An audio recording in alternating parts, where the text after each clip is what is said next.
2012년 봄, 미국 미시시피주의 제리 기자는 낯선 여자의 전화를 받았고 그 여성은 제리에게 킬러에 대해 보도하고 싶습니까? 라고 말했습니다. 전화를 건 여성의 이름은 로즈로 28년 동안 홀로 딸을 살해한 범인을 쫓고 있었습니다. 1981년 여름, 텍사스주 휴스턴에서 어머니 로즈와 딸 아네트가 함께 살고 있었습니다. 아네트는 그의 15살이었으며 재능 있고 씩씩한 소녀였습니다. 14살 때 이미 아마추어 가수였으며 스스로 작사, 작곡까지 할 수 있었습니다. 아네트는 학업 성적이 뛰어나 고등학교 졸업 후 의대에 진학할 준비도 하고 있었죠. 하지만 아네트는 생각만큼 행복하지 않았습니다. 2년 전 아버지가 교통사고로 순식간에 세상을 떠났기 때문이었죠. 로즈는 남편을 잃은 슬픔을 생각도 하지 못한 채 홀로 아네트를 부양해야 했습니다. 그해 여름, 아네트와 어머니는 멕시코로 휴가를 떠나면서 아네트는 첫사랑인 아돌프라는 소년을 만나게 됩니다. 그러나 아네트는 귀국과 함께 강제로 그 소년과 이별하게 되었습니다. 갑자기 끝나버린 첫사랑은 마치 아버지를 잃은 느낌과 비슷했습니다. 집으로 돌아온 아네트는 무기력함과 약간의 우울증을 겪었습니다. 이 시기 어머니는 아네트의 고등학교 때문에 샌안토니오로 이사할 계획이었습니다. 그래서 안 쓰는 물건들을 팔기 위해 아네트와 함께 중고장터로 향했습니다. 그곳에서 잘생긴 외모의 오토바이를 탄 낯선 남자가 아네트에게 다가와 이름과 학교에 대해 묻기 시작했습니다. 그 남성은 자신이 펠릭스라고 알렸고 인근 지역에서 목수로 일하고 있다고 말했습니다. 로즈는 그에게 관심을 기울이지 않았고 40대처럼 보이는 그가 딸에게 관심을 갖는다는 것을 상상도 하지 않았죠. 그러나 펠릭스에게 아네트는 새로운 먹잇감이었습니다. 펠릭스는 그날 일기에 다음과 같이 적었습니다. 처음 그녀를 봤을 때 새 여자친구가 될 줄 알았다. 샌안토니오로 이사한 후 로즈는 괜찮은 직업을 찾기가 쉽지 않았습니다. 다행히 조건이 좋은 회사에서 러브콜이 왔지만 그곳은 오클라호마주 털사라는 곳이었습니다. 로즈는 어렵게 얻은 일자리를 포기할 수 없었습니다. 만약 딸과 함께 오클라호마로 이사한다면 새로운 고등학교를 찾아줘야 하고 주 4일을 넘나드는 전학수속은 생각처럼 쉽지 않았고 번거로웠습니다. 로즈는 고민 끝에 딸을 선생님 집에 하숙시키고 딸이 고등학교를 졸업한 후 다시 만나기로 약속했습니다. 그러나 이 결정은 로즈가 평생 후회한 결정이었습니다. 로즈는 오클라호마로 간 후 새 직장에서 근무하기 시작했고 1982년 4월 열심히 저축한 돈으로 작은 집을 구입했고 계약서에는 자신의 이름과 딸의 이름을 적었습니다. 매일 퇴근 후 로즈는 집을 보수해가며 딸과 함께 재회할 날을 기대하고 있었습니다. 그러나 로즈가 몰랐던 사실은 중고장터에서 아네트가 펠릭스와 이야기를 나눈 후 만나고 있었다는 것입니다. 아네트는 고등학교를 졸업하고 어머니와 재회하기 위해 털사로 향했습니다. 그런데 며칠 후 펠릭스가 오토바이를 타고 그곳에 나타났고 아네트와 함께 사라져버렸습니다. 당시에는 인터넷도 휴대전화도 없었던 시기라 아네트가 먼저 집 전화나 편지로 연락하지 않는 한 딸의 행방을 거의 알 수 없었습니다. 아네트가 가끔 보내는 편지로 미루어 보아 펠릭스와 함께 여기저기 여행 다니며 생활한다는 것을 알 수 있었습니다. 1983년 여름, 로즈는 딸로부터 전화를 받았고 그녀는 펠릭스와 결혼하고 싶다고 말했습니다. 그리고 만약 거절한다면 펠릭스와 함께 멕시코에서 결혼할 것이며 어머니하고 절교하겠다고 말했습니다. 로즈는 딸과 관계를 잃고 싶지 않아 결국 허락할 수밖에 없었습니다. 1983년 8월 15일, 그렇게 아네트와 펠릭스는 캘리포니아에서 결혼하게 되었습니다. 넉 달 후 아네트는 은행에서 98,000달러를 인출했는데 이 돈은 아버지가 남겨준 생명보험금이었습니다. 1984년 4월의 어느 날, 로즈는 집에 돌아왔고 딸이 혼자 문 앞에서 그녀를 기다리고 있었습니다. 아네트는 어머니에게 펠릭스가 종종 자신을 때리고 극도로 질투심이 많아 다른 남자의 눈도 마주치지 못한다고 말했습니다. 그러면서 펠릭스와 이혼하고 대학에 가고 싶다고 말했습니다. 로즈는 어쨌든 딸이 자기 곁으로 돌아온 것이 매우 기뻤습니다. 이후 아네트는 어머니와 함께 집을 꾸미고 정원도 가꾸었습니다. 하지만 아네트는 종종 멍한 눈으로 먼 곳을 바라보고 생기발랄한 모습도 모두 사라진 상태였습니다. 집으로 돌아온 후 아네트는 펠릭스로부터 계속해서 편지를 받았습니다. 결국 아네트는 어머니에게 그가 없으면 안 될 것 같다며 이혼을 포기하게 됩니다. 그렇게 아네트와 펠릭스는 재결합하게 되었고 아네트는 점차 펠릭스에게 세뇌당하게 됩니다. 펠릭스는 아네트에게 어머니 집을 뺏으라고 명령했고 아네트는 어머니에게 욕까지 하며 비난하기 시작했습니다. 로즈는 억장이 무너졌고 결국 딸에게 집을 양도한 후 돌아갈 집이 없어지자 캘리포니아로 건너가 친척과 친구 집에서 보냈습니다. 캘리포니아에 도착한 로즈는 딸에게 전화를 걸어 자신이 두고 온 고양이 2마리를 잘 보살펴 달라며 당부했습니다. 그러나 아네트는 펠릭스가 귀찮아서 죽였다고 말했습니다. 그럼에도 어머니는 아네트에게 재산을 펠릭스에게 넘기지 말고 대학에 가서 꿈을 이루라고 격려했습니다. 하지만 아네트는 어머니의 말을 무시하고 자신의 부동산을 펠릭스에게 양도했습니다. 1984년 초가을, 아네트와 펠릭스는 휴가를 떠났고 얼마 후 펠릭스는 아네트가 사준 스포츠카를 몰고 홀로 털사로 돌아왔습니다. 펠릭스는 로즈에게 아네트와 헤어졌다고 말하면서 아네트가 남자를 찾기 위해 5만 달러를 가지고 혼자 멕시코로 떠났다고 말했습니다. 로즈는 펠릭스의 말을 믿지 않았고 1984년 10월 22일 경찰에 실종 신고를 하게 됩니다. 그러나 1985년 1월 22일에야 털사 경찰서는 펠릭스를 신문하기 위해 2명의 수사관을 보냈고 펠릭스는 아네트를 멕시코행 버스에 태운 뒤 연락이 끊겼다고 주장했습니다. 또한 펠릭스는 수사관에게 아네트가 정신분열증을 앓고 있었고 살자도 여러 번 시도했었다고 말했습니다. 그리고 아네트가 떠나기 전 비밀리에 총도 구입했었다고 말했죠. 펠릭스의 주장은 수사관들을 설득시켰고 곧 수사관들은 아네트의 실종에 흥미를 잃게 됩니다. 하지만 로즈는 포기하지 않고 펠릭스에게 만나자며 약속을 잡았습니다. 로즈는 캘리포니아에서 털사로 여러 번 달려갔지만 펠릭스는 매번 약속을 어기고 나타나지 않았습니다. 펠릭스가 없는 동안 로즈는 딸의 집에 몰래 들어갔고 아네트의 옷과 소지품이 모두 사라졌다는 것을 알게 됩니다. 이어 다락방 구석에서 아네트의 여권에서 떼어낸 사진을 발견했습니다. 로즈는 이 사실을 경찰에 알렸지만 조사는 이뤄지지 않았습니다. 로즈는 쉴 새 없이 펠릭스를 추적했고 마침내 미시시피에 있는 펠릭스의 부모님 집에서 그와 만날 수 있었습니다. 로즈는 펠릭스에게 딸이 어디 있는지 물었고 펠릭스는 멕시코라고 말했습니다. 그리고 펠릭스는 아네트와 5년 동안 서로 연락하지 않기로 합의했기 때문에 전혀 모른다고 말했습니다. 로즈는 아네트의 옷이 어디 있는지 물었고 펠릭스는 자선단체에 기부했다고 말했습니다. 이어 로즈는 아네트의 여권 사진이 떼어져 있는데 어떻게 출국할 수 있냐고 물었고 여기에 대해 펠릭스는 아네트가 위조 여권을 사용했다고 답했습니다. 결국 로즈는 아무런 단서도 얻지 못한 채 떠날 수밖에 없었고 확실한 것은 펠릭스가 거짓말하고 있다고 믿었습니다. 이후 로즈는 경찰에 지속적으로 수사를 요청했지만 하지만 로즈의 요청은 받아들여지지 않았습니다. 로즈는 실종된 다른 부모들처럼 아네트도 언젠가 나타날 것이라며 희미한 희망을 붙잡고 있었습니다. 로즈는 생일날과 기념일마다 전화기 곁을 지켰습니다. 1991년 여름, 로즈는 더 이상 경찰에 의존할 수 없음을 깨닫고 딸의 행방을 직접 찾아보기로 결심했습니다. 로즈는 자신의 차량 뒷좌석을 철거하고 임시로 잠을 잘 수 있도록 개조했습니다. 로즈는 전화번호부를 챙겨 펠릭스의 여동생을 만나기 위해 텍사스주 캐년 레이크로 향했습니다.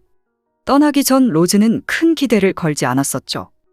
놀랍게도 펠릭스의 여동생은 거부하지 않고 많은 정보를 공유해 주었습니다. 그녀는 아네트를 마지막으로 본 날이 1984년 10월 전시회에 참석했을 때였다고 말했습니다. 전시회가 끝난 후 펠릭스와 아네트가 함께 떠났고 며칠 후 펠릭스가 혼자 돌아와 아네트가 멕시코 남자와 함께 도망쳤다고 말했었습니다. 그날 펠릭스는 비정상적으로 고기와 술을 마셨습니다. 펠릭스가 고기를 먹는 모습이 여동생에겐 신기하게 보였습니다. 펠릭스는 평소 자신을 채식주의자라고 말했었기 때문입니다.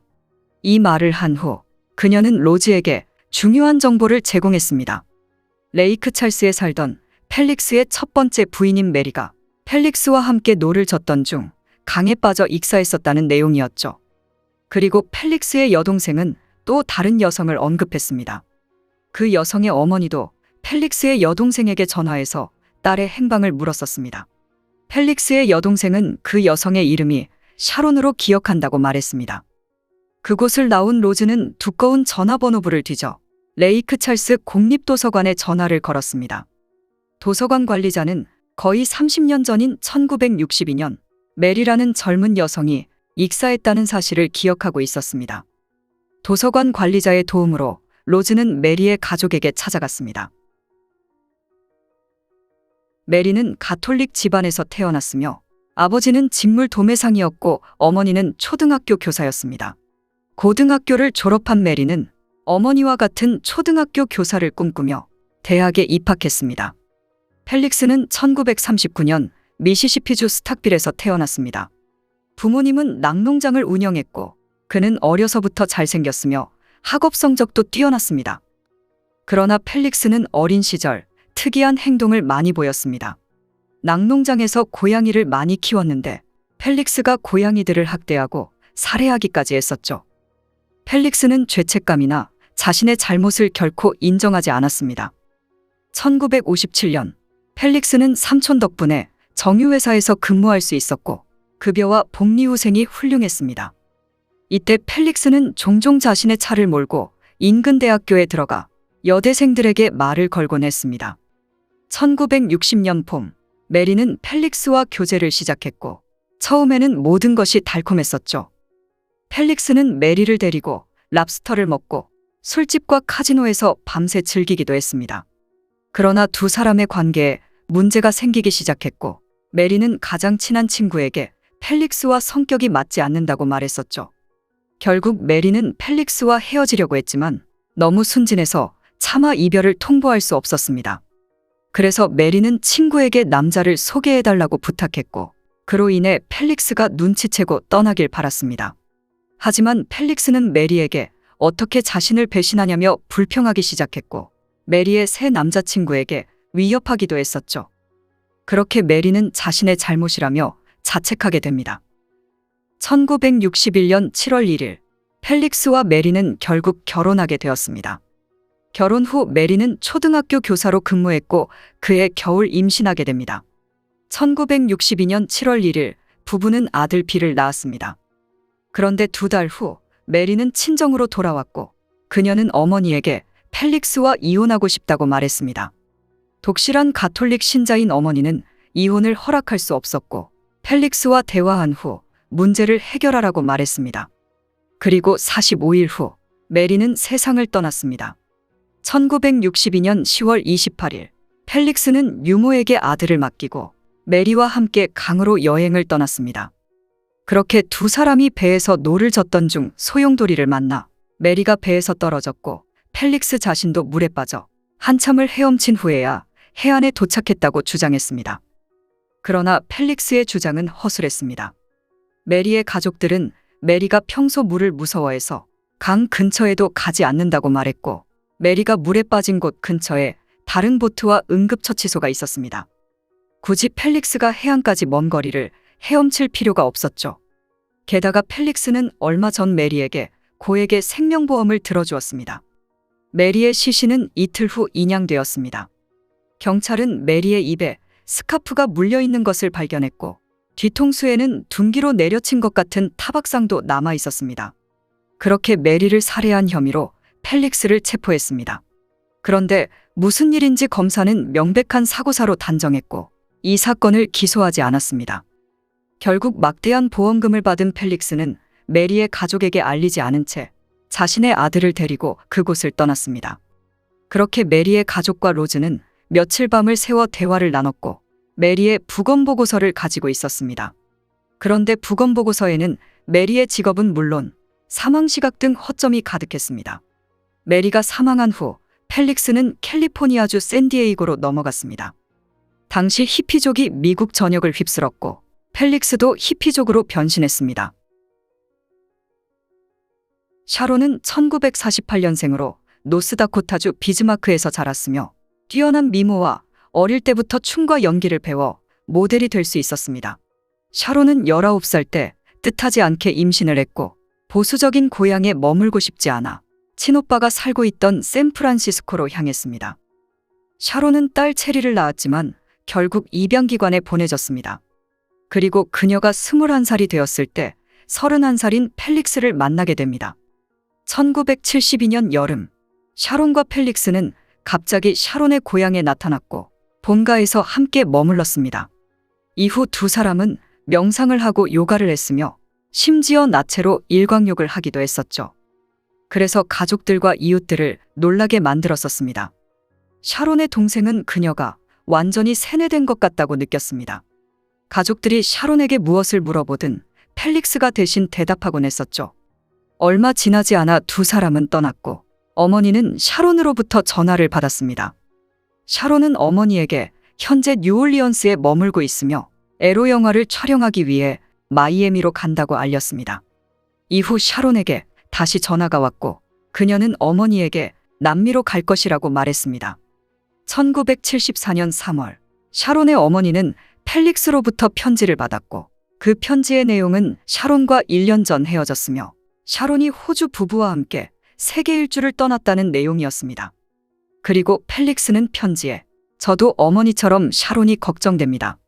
그러나 샤론은 성인이고 자신의 삶을 자유롭게 살 권리가 있습니다. 라고 적었습니다. 어머니는 펠릭스의 말을 전혀 믿지 않았죠. 로즈는 샤론의 어머니와도 며칠 동안 대화를 나눴고 펠릭스와 메리의 아들인 빌을 만나기 위해 미주리주 캔자스시티로 떠나기로 결정합니다.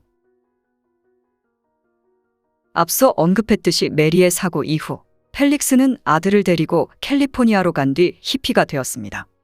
그 시기 샤론을 알게 된 펠릭스는 포도요법의 신봉자가 됩니다. 펠릭스와 샤론은 빌을 데리고 포도밭에서 잠을 자기도 했고 멕시코 바하칼리포르니아 사막에서 캠핑을 하며 금식을 이어가기도 했습니다. 이런 생활은 빌에게 일종의 고문이었습니다. 빌은 항상 맨발로 펠릭스와 샤론을 따라다녀야 했습니다. 어느 무더운 여름날, 빌은 아버지인 펠릭스와 샤론의 대화를 우연히 듣게 됩니다. 그때 펠릭스는 빌의 친모인 메리를 살해했다고 고백했었습니다. 빌은 그 말을 듣고 조부모님에게 도망치고 싶었지만 그곳은 사막이었고 배가 너무 고파서 아무것도 할 수 없었습니다. 당시 빌의 나이는 고작 8살이었습니다. 1970년 여름, 펠릭스와 샤론은 빌을 캘리포니아의 한 포도밭으로 데려가 잠시 머물게 했습니다. 이때 빌은 맨발로 뜨거운 고속도로를 따라 도망쳤고 마침내 경찰서에 도착했습니다. 빌은 너무 배고프다고 말했고 학교로 돌아가 다른 아이들처럼 살고 싶다고 말했습니다. 또한 아버지가 어머니를 살해했다는 말을 우연히 들었다고 말했습니다. 그렇게 펠릭스와 샤론은 아동학대 혐의로 체포돼 징역 6개월을 선고받았습니다. 이 사건은 신문에 실렸었고 그래서 로즈는 샤론에 대해 알 수 있었던 것입니다. 캘리포니아 경찰은 메리의 죽음을 루이지애나주 경찰에게 알렸지만 그러나 아무 일도 일어나지 않았습니다. 이 사건으로 빌은 조부모님과 함께 살 수 있었습니다. 조부모 밑에서 자란 빌은 미시시피 주립대학교를 졸업했고 1984년 결혼해 세 자녀까지 두었으며 완벽한 남편이자 아버지였습니다. 그러나 항상 아버지에 대한 두려움 속에서 살아왔습니다. 로즈는 빌에게 펠릭스가 아네트를 살해했다고 생각하는지 물었고 빌은 고개를 끄덕이며 아버지의 과거를 볼 때 충분히 가능할 것이라고 말했습니다. 그리고 빌은 로즈에게 기꺼이 증언할 수 있다고 말했습니다. 그러나 2008년 빌은 암을 앓고 있었고 그는 삼촌에게 드디어 엄마와 함께 할 수 있게 되었네요. 라고 말했습니다. 빌은 임종을 앞두고 목사님을 초대하여 자신이 알고 있는 아버지의 죄를 자세히 녹음했습니다. 이후 빌의 가족은 이 녹음본을 로즈에게 건네주었습니다. 결국 빌은 2009년 1월 3일 46세의 나이로 세상을 떠났습니다. 2012년 봄, 로즈는 라디오를 통해 30년 동안 풀리지 않았던 사건이 해결되었다는 소식을 들었습니다. 제리라는 기자가 그 사건을 심층적으로 조사했고 결국 재심까지 이끌어냈습니다. 그리고 범인은 종신형을 선고받았죠. 로즈는 제리가 딸의 실종 사건을 거부하지 않을 것이라고 판단했고 그의 사무실로 전화를 걸었습니다. 그리고 로즈는 연쇄살인범을 보도하는데 관심이 있으십니까? 라고 물었습니다. 제리는 수락했고 즉시 로즈는 차에 올라 제리에게 향했습니다. 제리는 미해결 사건에 대해 심층 조사를 하는 기자로 이미 유명한 인물이었죠. 2012년 11월 8일 제리는 펠릭스에 대해 8페이지에 걸쳐 기사를 실었고 기사 말미에는 펠릭스에 대한 제보를 부탁했습니다. 이어 제리는 기자의 경험과 통찰력으로 새로운 단서를 발견합니다.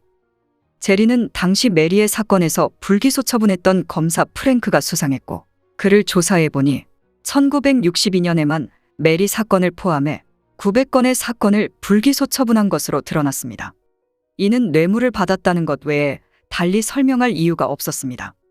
이어 제리는 펠릭스에게 일자리를 주선해준 삼촌이 검사 프랭크와 친분이 있었다는 사실을 밝혀냈습니다. 그러나 메리가 세상을 떠난 지 50년이 지난 시점이었고 생존해 있는 증인을 찾기 쉽지 않았습니다. 다행히 한 사람이 아직 생존해 있었습니다.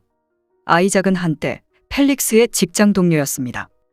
펠릭스가 메리와 결혼한 후 종종 그를 만났고 그때 펠릭스는 아내가 못생겼다며 불평했고 아들 빌이 성가시다며 투덜거리곤 했었습니다. 당시 아이작의 아버지는 유람선 사업을 하고 있었고 메리를 인양했을 때 그와 아버지가 도왔었습니다. 메리를 발견한 사람도 그와 그의 아버지였죠. 아이작은 메리의 모습을 결코 잊지 않았습니다. 목과 입에는 스카프가 감겨 있었고 팔과 다리에는 결박한 흔적도 남아 있었죠. 당시 경찰뿐만 아니라 자신도 펠릭스가 그의 아내를 살해했다고 확신했었습니다. 그러나 곧 메리의 사망 원인은 사고사로 판명나고 말았습니다. 다행히 아이작은 당시 메리의 시신 사진을 보관하고 있었습니다. 제리는 그 사진을 보자마자 사고가 아니라고 확신했고 자신이 알고 있는 법의관에게 이 사진을 보냈습니다. 법의관의 첫 마디는 누가 이 아가씨를 살해했습니까? 라는 말이었습니다. 이제 여론은 들끓기 시작했고 펠릭스에 대한 수사를 재개하게 됩니다. 그러나 이 순간 펠릭스는 갑자기 사라져 버렸습니다. 수사관들은 한동안 펠릭스를 찾지 못했지만 제리에게 텍사스주 캐년 레이크에서 펠릭스를 본 것 같다는 제보가 들어왔습니다. 제리는 텍사스 사설탐정인 지나에게 연락해 펠릭스에 대해 설명했고 지나는 흔쾌히 이 사건을 돕기로 결정합니다. 2013년 4월 3일 지나는 펠릭스의 거주지를 찾아내는데 성공합니다. 펠릭스는 창고처럼 보이는 하얀 집에 살고 있었습니다. 이곳은 펠릭스의 조카 소유였지만 화재가 발생했었고 당시 조카는 거액의 화재보험을 들었었습니다. 보험 사기로 의심되지만 결국 사기와 관련이 없는 것으로 수사는 종결되었습니다. 지나는 문을 두드렸고 74세의 펠릭스가 문을 열었습니다. 지나는 펠릭스에게 보험사 직원이라며 거짓말을 했고 집 사진을 찍어야 한다고 말했습니다. 외부에서 사진을 찍은 후 펠릭스는 지나를 집 안으로 초대했습니다. 지나의 눈에 가장 먼저 들어온 것은 쇠톱이었고 멀지 않은 곳에 큰 칼도 있었습니다. 펠릭스는 조카와 사이가 틀어졌다며 수다를 떨기 시작했습니다. 지나는 긴장한 상태에서 펠릭스와 40분간 대화를 나눴습니다. 집으로 돌아온 후 지나는 펠릭스와 대화한 녹음을 즉시 제리에게 보냈습니다. 일주일 후 지나는 다시 펠릭스의 집을 방문했고 이번엔 무려 6시간 동안 대화를 이어나갔습니다. 펠릭스는 자신의 IQ가 140이라며 자랑했고 자신의 과거를 말하기 시작했습니다. 지나는 얼빠진 사람처럼 그의 이야기를 들어주었죠. 지나는 1시간마다 몰래 메시지를 보내 자신이 안전하다고 알렸고 지나의 남편과 일행은 멀지 않은 곳에 숨어 대기하고 있었습니다. 펠릭스는 기꺼이 자신을 위해 스트립 댄서와 에로 영화를 찍은 여성이 있었다고 말했고 유난히 어린 소녀의 어머니가 매우 까칠했었다고 언급했습니다. 펠릭스는 누구의 이름도 밝히지 않았지만 지나는 그가 말하는 사람이 누구인지 정확히 알고 있었습니다. 그리고 펠릭스는 자신이 수천 명의 여성과 관계를 맺었다며 자랑했고 자신은 평범한 사람이 아니라고 덧붙였습니다. 지나는 여성들의 임신이 걱정되지 않냐고 물었고 여기에 대해 펠릭스는 그건 그들의 문제지 내 알 바가 아냐 라고 말했습니다. 곧이어 펠릭스는 진아에게 관계를 갖자고 요구했고 진아는 아직 당신에 대해 잘 모르겠다며 거절했습니다. 진아는 오후 8시경 펠릭스의 집을 나왔고 남편의 품에 안겨 온몸을 떨며 펑펑 울었습니다. 다음 날 펠릭스는 아침에 일어나 일기를 썼고 그 내용은 진아가 머릿속에서 자꾸 생각난다는 내용이었죠. 제리는 진아가 보낸 녹취록을 정리한 후 수사관에게 넘겼고 2013년 5월 17일 마침내 펠릭스는 우체국 주차장에서 정식 체포되었습니다. 펠릭스의 일기에는 자신의 여자친구들의 기록이 세세하게 적혀 있었죠. 그러나 불행히도 살해에 대해서는 언급하지 않았습니다.